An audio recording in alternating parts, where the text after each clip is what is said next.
The South Korean national women's handball team is gearing up for the Paris 2024 Olympics, which are just around the corner now. Remarkably, this will be the 11th consecutive Olympic Games that the women's handball team will be appearing in. And in fact, this year they shouldered the burden of being the only ball sports team that will be representing South Korea. Helming the team is the Swedish coach Henrik Signell, who was appointed only last year. And I'm delighted to say that he joins us now via video call to tell us about how he joined the team, how he has guided them to the Olympics, and what he hopes to achieve in Paris. Coach Signell, hello, and thank you for your time today. Hello, thank you. So, not long to go now.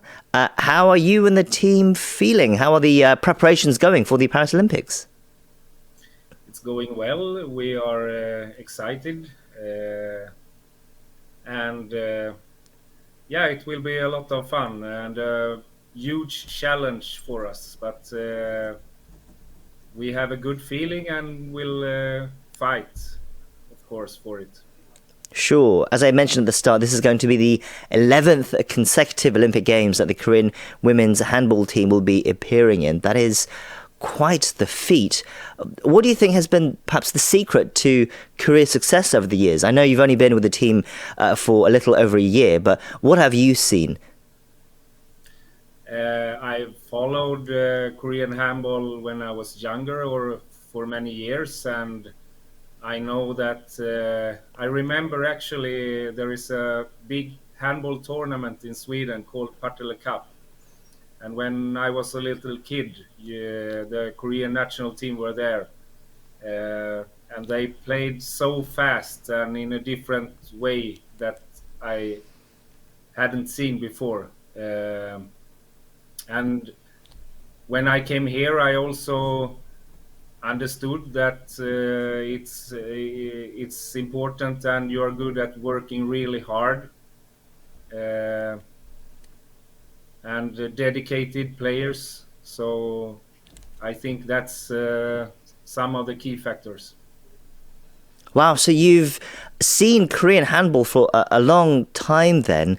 Was that part of the reason that you decided to come and take on this challenge of coaching the Korean national side? You were appointed, as you said, to the role last year. Can you tell us about how you approached and what made you decide to try and take on this challenge, and whether it was a easy or difficult decision? I would say both. It was easy because I've always been fascinated of Korea as a country, the culture, the food, the mentality, and also the way of playing handball, even though it was more successful when I was younger. It was harder because I have kids and a family at home, and I'm here quite a lot. So, but at the end, my family supported me, and I didn't want to say no to this kind of challenge. Wow, so very dedicated indeed, spending a lot of your time here in South Korea as well. Since you've come in, what have you been doing? How have you shaped the team? Have there been any techniques or philosophies that you've tried to instill in the team to try and qualify for the Olympics and to get the team ready for it now? Yes, before I came, I had some time to watch the league, and I watched a lot of matches to get to know more and have more knowledge how they act and how they play, both individual and together as a team. And I'm trying to keep the way of the strength in their way of playing. But I also think to come closer and to develop, we also need to change some things. At the moment, Europe is by far the strongest continent, and I'm from Europe, so there is a reason why they are at a higher level at the moment.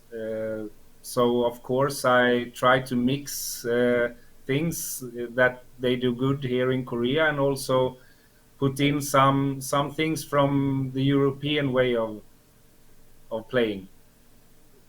Can you expand a bit more on that for us? What are Korea's strengths currently with the side that you've seen, and what areas do you want to see improvement? What areas are you working on? Yeah, we all know that Korean players in general are much smaller and shorter. Um, you can be a good handball player and still be short, but it's better to be fast and strong and tall than to be shorter and weaker, of course. European players are many times they are big, they are tall, but they are still fast and skillful. So we have worked hard in the gym, of course, to become stronger. In a tournament, when you play every second day, you need to be able to have power enough at the end of the tournament. So that's important.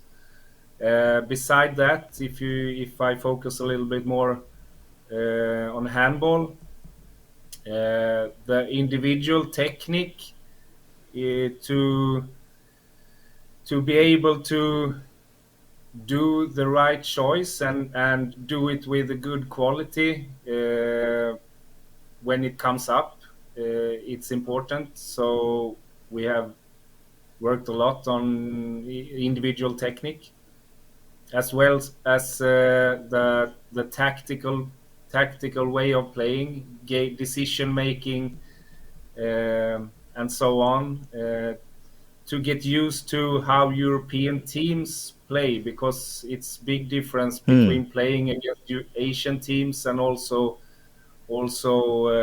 in the Korean League. So we need to play more matches against European teams.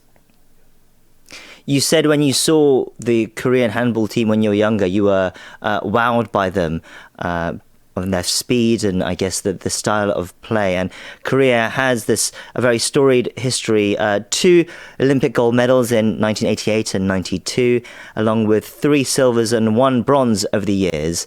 But the last one came in 2008. So it's been a while since Korea have managed to be at the top internationally of handball game. They haven't fared as well in recent years. What do you think has been the reason behind that? Is it the fact that perhaps European players and European teams and other countries have caught up with what Korea are doing back then, or is it something to do with Korea at the moment?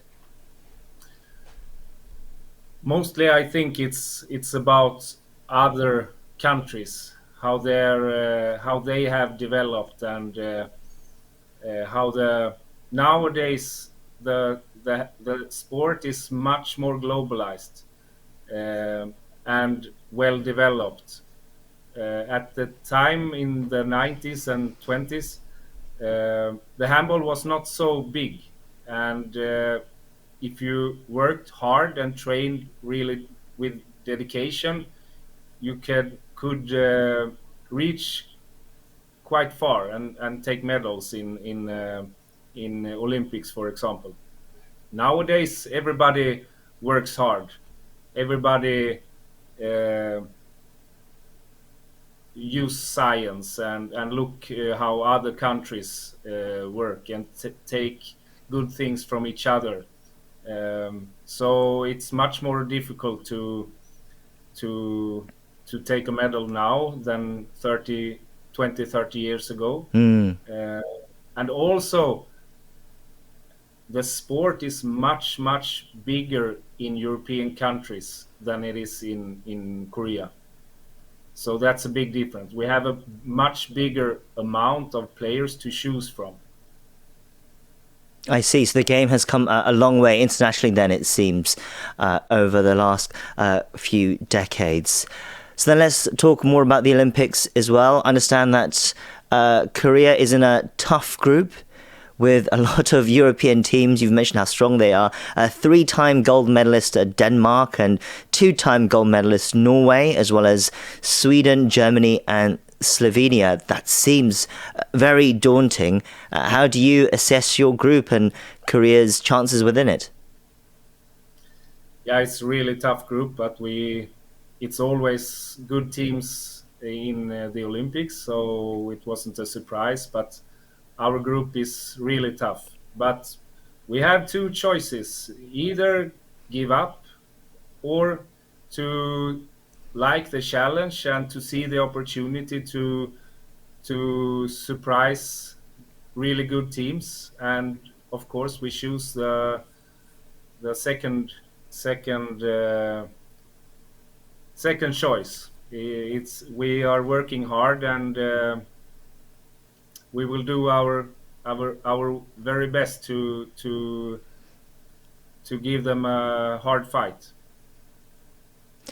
What's the mood like among the players at the moment?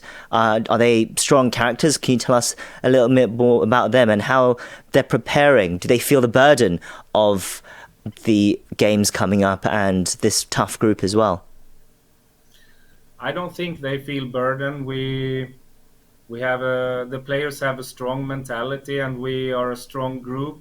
We know that we don't rely on certain players. We are a team. We win as a team, and we also lose as a team. And nobody stays alone. We stay together and stick together in everything we do.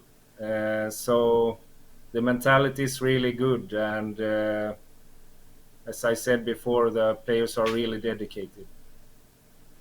And how's it been working with the team? Have there been any issues or challenges? For example, communication. Obviously, there might have been some communication issues. The fact that everyone speaks different languages, right? So you obviously don't speak Korean, and I'm sure perhaps their English, some of the players might not be as good and communicating. Yeah, of course, that's kind of a problem. I would lie if I said it's not.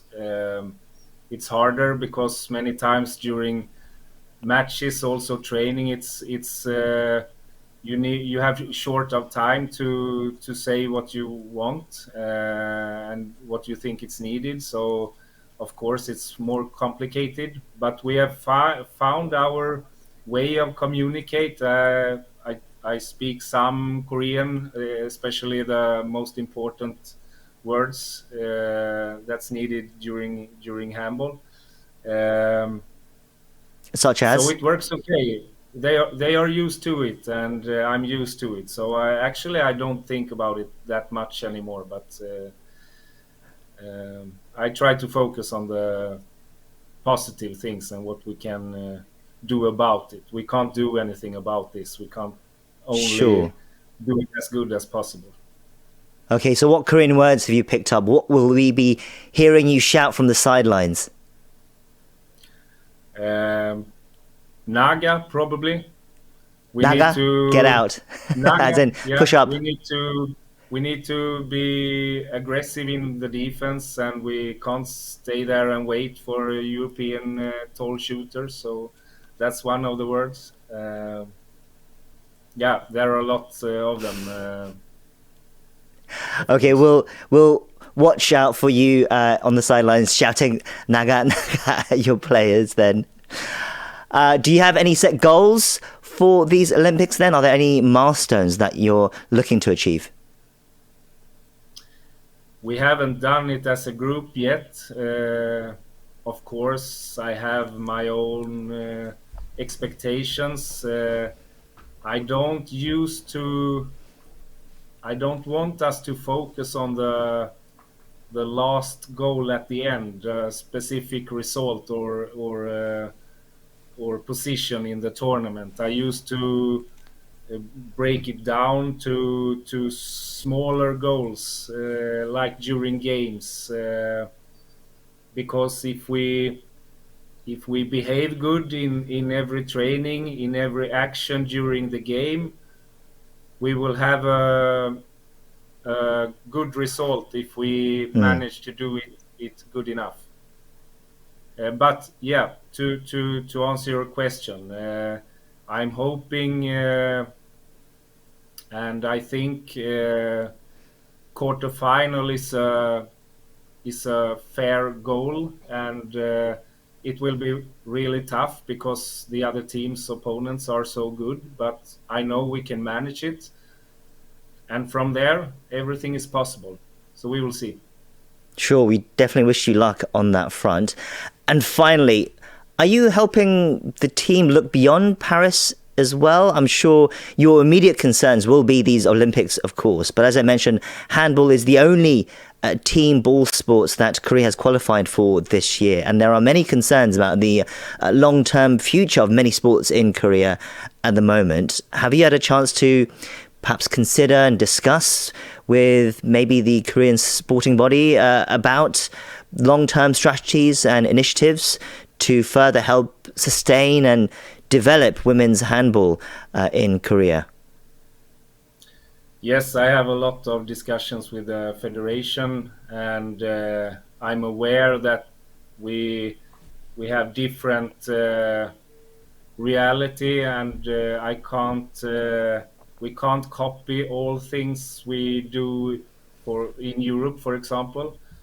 At the same time, I think it's important to be humble and open-minded where Korean handball is at the moment, and try to see what other countries do, and things we can copy or develop, improve. I think we need to take every chance. So I think it's good if players and coaches go more to Europe, play more matches, go to seminars, have discussions with the best countries, and maybe, hopefully, probably, we can learn from that and develop the handball in the country. Well, we appreciate you taking the time to speak to us today. We're going to wrap it up here. We've been speaking to Henrik Signell, the head coach of the Korean national women's handball team. Thank you once again for your time, and good luck in Paris. Thank you so much.